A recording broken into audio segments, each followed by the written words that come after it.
Hi friends, வணக்கம். Welcome back to Indian kitchen Tamil. இன்னைக்கு வீடியோவில் அதிரசம் ரொம்ப சுலபமாக எப்படி செய்யலாம்னு பார்க்கலாங்க. இந்த அதிரசம் பண்ணுறதுக்கு நம்ம பச்சரிசியை கழுகி உலர்த்தணும் அப்படிங்கிற அவசியம் இல்லைங்க. மிஷின்லையும் திரிக்க வேண்டாம். வெறும் பச்சரிசி மாவிலையும் இந்த அதிரசம் நம்ம சூப்பராக பண்ணிக்க முடியும். அதிரசமும் பார்த்தீங்கன்னா ரொம்ப ரொம்ப சாஃப்டாக வந்துருந்துச்சுங்க. இதில் நிறைய டிப்ஸ் நான் உங்க கூட ஷேர் பண்ணியிருக்கிறேன். வீடியோவை கொஞ்சம் கூட ஸ்கிப் பண்ணாமல் பாருங்கள். இந்த அதிரசம் பண்ணுறதுக்கு நம்ம பச்சரிசி மாவு கடையில் வாங்கியும் அந்த மாவை பயன்படுத்தினாலும் சூப்பராக வருங்க. இல்லாட்டி பச்சரிசியை நீங்கள் திரிச்சிட்டு நம்ம கொழுக்கட்டை இடியாப்பத்துக்கெல்லாம் பயன்படுத்துவோம் பார்த்தீங்களா, அந்த மாவுலையும் கூட நீங்கள் செய்யலாம். அதிரசம் கொஞ்சம் கூட பிரிஞ்சு போகாதுங்க. அதுக்கு நான் நிறைய டிப்ஸ் ஷேர் பண்ணியிருக்கிறேன். வாங்க அதிரசம் ரொம்ப சுலபமாக எப்படி செய்யலான்னு பார்க்கலாம். இந்த மாதிரி ஒரு பேன் எடுத்துக்கோங்க. அதில் 2 கப் அளவுக்கு அரிசி மாவு சேர்த்துக்கோங்க. அதாவது பச்சரிசி மாவுங்க. இது நம்ம இடியாப்பம் கொழுக்கட்டை எல்லாம் செய்வோம் பார்த்தீங்களா, அந்த மாவு எடுத்திருக்கிறேன். 2 கப் அளவு எடுத்திருக்கிறேன். இது 1/2 கிலோ இருக்குங்க. ஒவ்வொரு கப்பும் 1/4 கிலோ, 1/2 கிலோ மாவு எடுத்திருக்கிறேன். இந்த மாவு ரொம்ப நைஸாக இருக்கிற மாதிரியான மாவா நீங்கள் வாங்கிக்கோங்க. ஒருவேளை வீட்டில் அரைக்கிறீங்கன்னா பச்சரிசியை நம்ம அரைச்சி வச்சிருப்போம் பார்த்தீங்களா, அந்த மாதிரி வச்சுக்கோங்க. திரிச்சு வச்சிருப்போம் பார்த்தீங்களா, அது மாதிரி பயன்படுத்துங்க. இல்லாட்டி கடையில் கிடைக்கக்கூடிய எந்த பிராண்டாவது நீங்கள் வாங்கிக்கலாம். அரிசி மாவு, அதாவது கொழுக்கட்டை இடியாப்பம் செய்வோம் பாத்தீங்களா, அந்த மாவுங்க இது. இப்ப இதுல நம்ம கொஞ்சம் கொஞ்சமா தண்ணியை தெளிச்சு தெளிச்சு இந்த மாவை நம்ம ஈரத்தன்மையா ஆக்கணும். அதாவது நல்லா கேட்டுக்கோங்க, இதை நம்ம பிசைஞ்சிடக்கூடாது. இந்த ரா ஃபிளார்ல நம்ம ஈரப்பதத்தை நம்ம ஏற்படுத்தணுங்க. அதுக்கு தண்ணியை லேசா தெளிச்சு இந்த மாதிரி எல்லா மாவுலையும் அந்த ஈரப்பதம் படுற மாதிரி நீங்க அமுக்கி அமுக்கி அப்படியும் பிசைஞ்சு கொடுக்கணுங்க. கொஞ்சம் கூட நீங்க நம்ம கொழுக்கட்டைக்கு இடியாப்பத்துக்கு பிசைவோம் பாத்தீங்களா, அந்த மாதிரி பண்ணிடாதீங்க. புட்டுக்கு நம்ம மிக்ஸ் பண்ணுவோம் பாத்தீங்களா, தண்ணி தெளிச்சு தெளிச்சு, அதையும் விட கம்மியா நம்ம தண்ணி தெளிச்சு அப்படியும் மாவை ஈரப்பதமா இருக்கிற மாதிரி ஆக்கணும். இந்த மாதிரி நான் வீடியோல காமிச்ச மாதிரி கைகளால நல்லா அமுக்கிட்டு அப்படியே அதை உதுத்து விடணுங்க. இப்ப மாவினுடைய பதம் பாத்தீங்கன்னா பிடிக்கிறப்ப இந்த மாதிரி இருக்கணும். விரலால இப்படி அமுக்கணும்னா அப்படியும் உதிர்ந்து போயிடணுங்க. அந்த மாதிரி பதத்துக்கு மிக்ஸ் பண்ணிக்கோங்க ஈரப்பதமா. இப்ப ஈரப்பதமா இருக்கிற மாவை ஒரு சல்லடையில நம்ம இப்ப நல்லா சலிச்சுக்கிடணுங்க. ஏன்னா நம்ம தண்ணி தெளிச்சிருக்கிறதுனால சில நேரங்கள்ல அங்கிருந்து கட்டி தங்கி இருக்கும். அதெல்லாம் நல்லா இந்த மாதிரி கைகளால அழுத்தி விட்டு உடைச்சு விட்டு மாவை நீங்க நல்லா சலிச்சு வச்சுக்கோங்க. அப்பதான் அதிரசம் இடையில கட்டி கட்டியா இல்லாம இருக்குங்க. இது பாத்தீங்கன்னா இந்த மாதிரி பதத்துல இப்ப நம்ம மாவை ரெடி பண்ணிட்டோம். இத பாத்தீங்கன்னா எக்ஸாக்ட்லி நம்ம பச்சரிசி மாவுல நம்ம செஞ்ச அதே மாதிரியான அதிரசத்துக்குன்னு அரைச்சிட்டு வருவோம் பாத்தீங்களா, அதே மாதிரி இருக்கும் இந்த மாவு. இப்ப நம்ம கை விரல் எப்படி பதிச்சோன்னா அப்படியே நம்மளுடைய விரல் பதியணும். அந்த அளவுக்கு ஈரப்பதம் இருக்கணும். இப்ப இந்த மாதிரி ஒரு பாத்திரத்துல நல்ல மாவை அமுக்கி அப்படியே வச்சிருங்க. அது ஆறாம அப்படியே மூடி வச்சிருங்க. நம்ம பாகு காய்ச்சி கலக்கிற வரைக்கும் மாவு அப்படியே மூடி இருக்கணுங்க.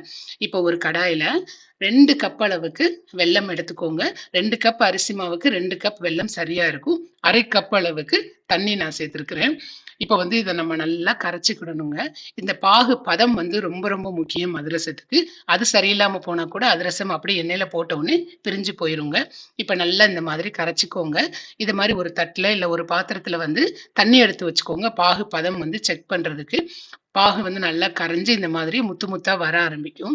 இப்ப இதுல வாசனைக்காக கொஞ்சமா ஏலக்காய் தூள் சேர்த்துக்கோங்க. இந்த ஸ்டேஜ்ல நான் எள்ளு, சுக்கு பவுடர் இதெல்லாம் எதுவுமே சேர்க்கல. உங்களுக்கு வேணும்னா நீங்க சேர்த்துக்கோங்க. இப்ப நம்ம முதல்ல கொஞ்சம் செக் பண்ணி காமிக்கிறேன்.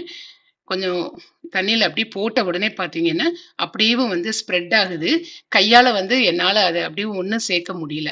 அப்படி தண்ணியிலேயே அப்படி கரைஞ்சு போதுங்க. அப்படியும் ரொம்ப கொல கொலன்னு இருக்கு. இது சரியான பதம் கிடையாதுங்க. இன்னமும் கொஞ்ச நேரம் நம்ம பாக காய்ச்சணும். இப்ப பாருங்க, இது குயிக்கா ஆக ஆரம்பிச்சிரும். இது அடுத்த ஸ்டேஜுக்கு பாகு வந்துருச்சு.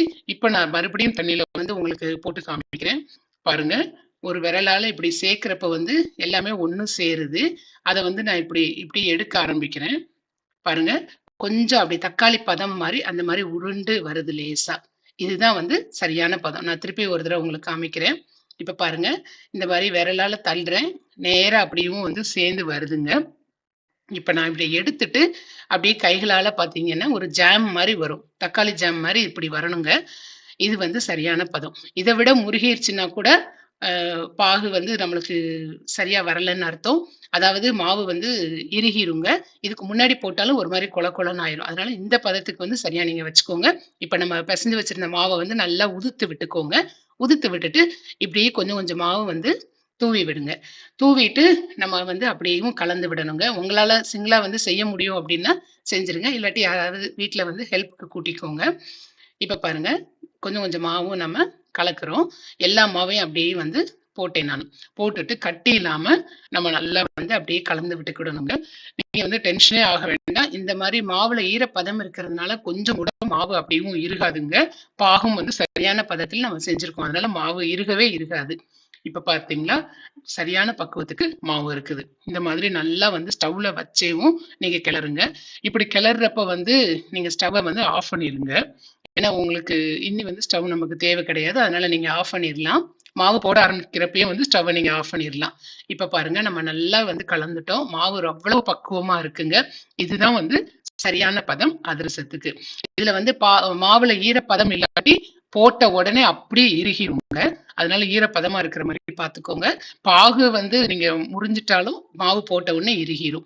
இப்ப இதே பாத்திரத்துல நான் எல்லா மாவையும் அப்படியே எடுத்து வச்சுட்டேன். மேல 1 டேபிள் ஸ்பூன் அளவுக்கு வந்து நெய்யை அப்படியும் வந்து தடவி விட்டுருங்க. காயாம இருக்கும். நம்ம எடுத்து போடுறப்பையும் அதிரசம் வந்து நெய் வாசனையோட ரொம்ப நல்லா இருக்குங்க. இதை ஒரு மாதிரி மூடி வச்சிருங்க. மூடி நான் அதே மாதிரி மேல அடுப்பு மேல அப்படியே நான் வச்சுட்டேன். இதை வந்து முந்தின நாள் நைட்டு நான் செஞ்சேங்க. நாளைக்கு காலையில எடுத்து அதிரசம் கிட்டத்தட்ட பாருங்க 8 மணி நேரம் வரைக்கும் மாவு நல்லா அப்படியே ஊறி இருக்குதுங்க. அவ்வளவு சாஃப்டா இருந்துச்சு. இந்த மாதிரி விரல் வச்சு அழுத்தி பாக்குறப்ப பாருங்க, உங்களுக்கே நல்லா தெரியும். நல்லா சாஃப்டா இருந்துச்சுங்க. நான் இப்போ அதிரசம் தட்டி போடுறதுக்கு இந்த மாதிரி வாழை இலைய வந்து சின்ன சின்னதா வெட்டி வச்சிருக்கிறேன். நீங்க வாழை இலை பயன்படுத்தலாம். இல்லாட்டி ஏதாவது பிளாஸ்டிக் கவர் இருந்துச்சுன்னா அது பயன்படுத்தலாம். பட்டர் பேப்பர் அதுவும் வந்து பயன்படுத்தலாம். வீட்டுல இலை இருந்ததுனால நான் இந்த மாதிரி வந்து வெட்டி வச்சுக்கிட்டேங்க. நீங்க ஒரு பிளாஸ்டிக் ஷீட் இருந்தா கூட அதை வந்து நம்ம பயன்படுத்திக்க முடியும். ஒரு 2 டேபிள் ஸ்பூன் அளவுக்கு நெய் வந்து எடுத்து இந்த மாதிரி ஒரு கரண்டியில வந்து எடுத்து வச்சுக்கோங்க. கையில பூசிட்டு நம்ம வந்து அதிரசம் தட்டணும். இந்த மாதிரி தட்டுறப்ப வந்து கொஞ்சம் கூட ஒட்டாது. இலையில வந்து கொஞ்சம் இந்த மாதிரி நெய்யை வந்து தடவிக்கோங்க. ஒரு எலுமிச்சம்பழம் அளவுக்கு வந்து அதிரசம் மாவு வந்து எடுத்துக்கோங்க. இதனுடைய சைஸ் வந்து உங்க விருப்பம் தான். நீங்க பெருசோ சிறுசோ எடுத்துக்கலாம். நான் இந்த அளவுக்கு நான் எடுத்திருக்கிறேன்.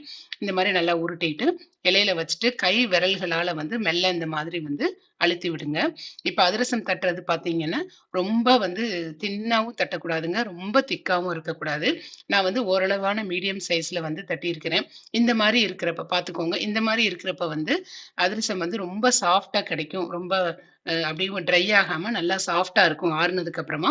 அதனால நான் இந்த அளவு திக்னஸ்ல வந்து தட்டியிருக்கிறேன். இப்ப எண்ணெய் வந்து ஒரு பேன்ல காய வச்சிருக்கிறேன். எண்ணெயை நல்லா சூடு பண்ணிட்டு ஃப்ளேமை வந்து லோ டு மீடியம்க்கு வந்து ஃப்ளேம் மாத்தி வச்சுக்கோங்க.